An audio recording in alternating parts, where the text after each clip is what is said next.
C'est l'un des intellectuels africains dont la voix porte le plus. C'est Achille Mbembe qui est mon invité. Vous publiez La communauté terrestre. Vous êtes professeur à l'université de Johannesburg, en Afrique du Sud, intellectuel camerounais. Et vous aviez été chargé par le président de la République, Emmanuel Macron, d'un rapport sur les nouvelles relations entre la France et l'Afrique. Vous aviez remis ce rapport en octobre 2021. Il y avait 13 propositions. Aujourd'hui, on dit que la relation entre la France et l'Afrique est durablement altérée. Vous dites, rien n'est encore perdu. Non, je ne pense pas que tout soit perdu. Je pense que on est à la fin d'un cycle historique. Et le président Macron, il le comprend parfaitement. Est-ce que tout l'appareil décisionnaire français le comprend? Je n'en suis pas certain. Il comprend qu'un cycle historique, il est fini. Oui. Et qu'il faut passer. C'est la France-Afrique. C'est la sorte de relation asymétrique qui enchaîne au lieu de libérer, et qui enchaîne tous les deux, la France et l'Afrique en même temps, et qui nous empêche de plonger vers ce qui vient. Oui. Et donc, il cherche une autre proposition que l'on s'efforce de mettre sur pied. On est au milieu du gué. On n'est pas encore arrivé à l'autre bout. On ne peut pas revenir non plus sur les lieux d'où on est parti. Oui, mais vous dites aujourd'hui, cette relation, elle peut être rebâtie. Et vous travaillez à cela avec le président de la République française? Oui, elle peut être rebâtie. Elle est en train d'être rebâtie, en fait. Le problème, c'est que les analystes, et les journalistes, et les militants, tous on est un peu prisonniers du paradigme de la France-Afrique. Chaque fois que ça change, on a de la peine à suivre. Ça ne change pas, on répète le même discours. Et donc, il faut sortir de là. Les choses sont en train de changer patiemment. D'autres outils sont en train de mis en place. Mais il y a beaucoup de travail à faire. Je pense que le président, il est allé au bout de son concept. Et maintenant, il faut d'autres relais, oui, d'autres acteurs. C'est-à-dire, vous dites, il est allé au bout de son concept. Au fond, il ne peut pas aller plus loin, c'est ça que vous dites? Je ne pense pas qu'il puisse aller plus loin qu'il l'a déjà fait. Et il est déjà allé suffisamment loin. Il faut maintenant agir. Il faut que d'autres acteurs s'y mettent, qui se convertissent à l'idée que cette phase-là, c'est terminé. Il faut inventer autre chose, d'autres outils, d'autres instruments. C'est-à-dire une phase où la France était dominatrice, où la France pensait encore qu'elle pouvait dicter les choses à l'Afrique, aux jeunes Africains en particulier. Donc aujourd'hui, ils ne veulent plus de ce système. Mais ils ne comprennent pas qu'au fond, ce qui a changé, c'est que la France ne peut plus faire objectivement aujourd'hui en Afrique ce qu'elle avait l'habitude d'y faire. L'événement aujourd'hui, c'est cela. Ce n'est pas la poursuite de la France-Afrique. L'événement aujourd'hui, c'est la réalité selon laquelle la France n'a plus objectivement les moyens d'exercer en Afrique la sorte d'hégémonie culturelle, militaire, économique qu'elle exerçait il n'y a pas si longtemps. Elle y a vraiment, vous pensez, renoncé? Elle n'a plus les moyens, mais vous pensez qu'il y a une volonté de toute façon de la France de tourner cette page? Au niveau du président de la République, Emmanuel Macron, oui, il y a cette volonté. Mais au-delà de lui, vous dites qu'il y a des résistances? Je dis qu'il est allé au-delà de son concept. Cela veut dire que d'autres doivent rentrer dans le jeu. L'appareil diplomatique, l'appareil économique, le Trésor français, l'Agence française de développement, l'Institut français. Tous ces acteurs qui assurent une certaine présence de la France en Afrique doivent changer de paradigme. Et vous dites qu'ils n'ont pas encore changé de paradigme? Eh bien, il y a encore beaucoup de chemin à faire. Et ça durera, ça prendra au moins, à mon avis, 1 ou 2 générations. Il faut réarmer intellectuellement la relation. Il faut la réarmer moralement. Il faut la réarmer politiquement. Et c'est ce qu'on s'efforce de faire, certains d'entre nous, depuis un moment, en misant sur les jeunes et sur les femmes. Ces 2 grands acteurs historiques. C'est ainsi qu'on passera des relations qui enchaînent à des relations qui libèrent. Et qui libèrent tout le monde. Oui, mais au fond, donc vous dites que ça n'est pas perdu. L'Afrique n'est pas en train de, j'allais presque dire, pour caricaturer, se jeter dans les bras de la Russie ou de la Chine. Mais non, il y a beaucoup d'exagération dans ces histoires. Moi, je vis en Afrique, je circule en Afrique au moins 1 fois par mois. Je ne vois pas cette espèce d'hystérie, au fond. Pas du tout. Mais il y a très peu d'Africains qui connaissent la Russie. Il y en a un tout petit peu qui connaissent la Chine. Quelques-uns portent le drapeau russe dans des manifestations anti-françaises, par exemple. Mais vous savez, il faut s'attacher à l'essentiel. L'essentiel, c'est il y a un gros conflit de génération qui est en cours en Afrique. On est face à une série de propositions dont les unes sont plus dangereuses que les autres. On a à faire face à une proposition qui, disons, repose sur la force. Beaucoup de gens rêvent d'hommes forts. Beaucoup de gens rêvent de néo-souverainisme sous le manteau du panafricanisme. La violence sous sa forme djihadiste ou autre. Et donc, le choix à faire par les Africains, c'est le choix entre ces illusions, à mon sens, ou le choix de miser sur l'intelligence collective.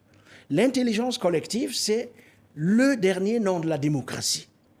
Et donc, beaucoup d'entre nous, on est engagés dans ce combat qui concerne d'abord les Africains. Oui, ce que vous dites, les Africains décideront c'est les d'eux-mêmes. Africains qui ont cet avenir-là en main seuls aujourd'hui. Mais c'est eux, ils décideront d'eux-mêmes de ce qu'ils veulent devenir, où est-ce qu'ils veulent aller, avec qui et pourquoi. Et c'est cette, si vous voulez, cette bagarre qui est en cours. Elle est en cours, c'est une bagarre d'idées, c'est une bagarre de, pas seulement de positionnement, derrière les drapeaux et tout le reste. C'est ça ce qui est en jeu.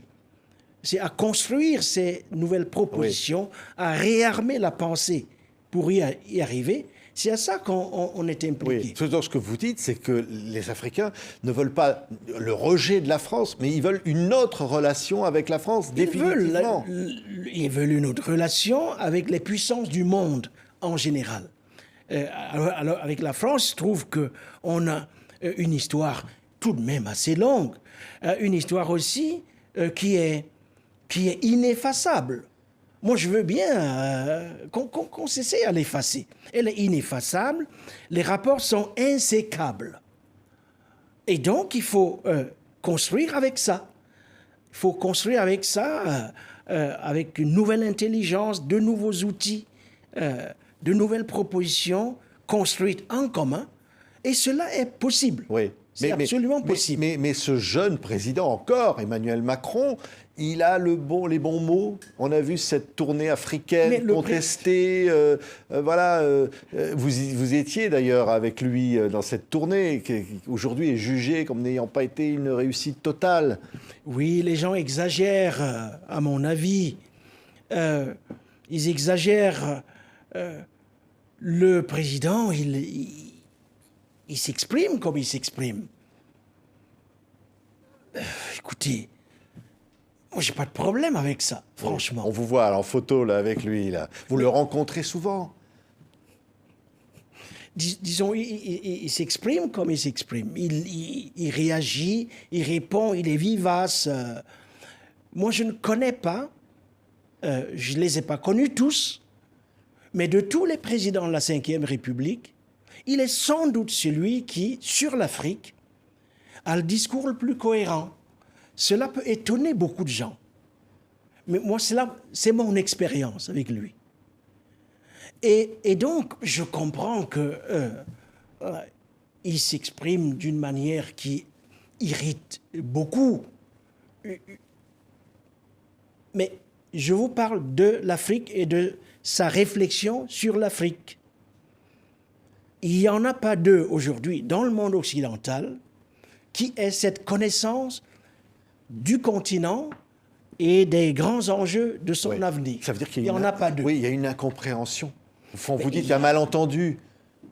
Il y a quelque chose, je ne sais pas de quoi il s'agit, mais moi, mon expérience personnelle avec lui, c'est l'expérience d'un rapport avec quelqu'un qui s'exprime librement, comme je m'exprime librement, peut-être pas avec le même style, mais enfin, au sujet du contenu, de ce qui compte véritablement, on peut discuter avec lui. Oui, et des choses concrètes. Par Et exemple, de ce que choses vous avez absolument sérieuses. Mais ce que vous aviez proposé, les 13 fameuses propositions du rapport qu'il vous avait demandé sur une nouvelle relation entre la France et l'Afrique, il y a déjà des choses concrètes. Oui, alors, moi, la toute première, c'était quoi? C'était, Monsieur le Président, si vous êtes sérieux, vous soutenez la mise en place en Afrique d'un fonds pour l'innovation et la démocratie.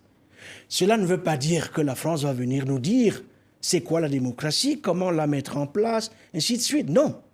Vous allez vous engager au nom du gouvernement de l'État français à soutenir des initiatives visant à faire grandir la démocratie chez nous parce que l'absence de démocratie nous coûte trop cher. Au début, évidemment, il se posait des questions. Mais il a tout de suite compris qu'effectivement, il fallait aller dans cette direction. Aujourd'hui, la fondation, elle existe. Elle est présidée par quelqu'un d'extrêmement intelligent et sage, le professeur Souleymane Bachir Diagne. Elle existe en tant qu'organisation sous la loi sud-africaine. Elle est basée à Johannesburg avec des antennes sous-régionales, à Yaoundé, à Douala, à Abidjan, bientôt à Nairobi, Maputo. Et donc ça existe. Oui. C'est des choses qui existent. La Maison des mondes africains, Oui. elle La est Maison des mondes en cours africains, de construction. elle va être à Paris.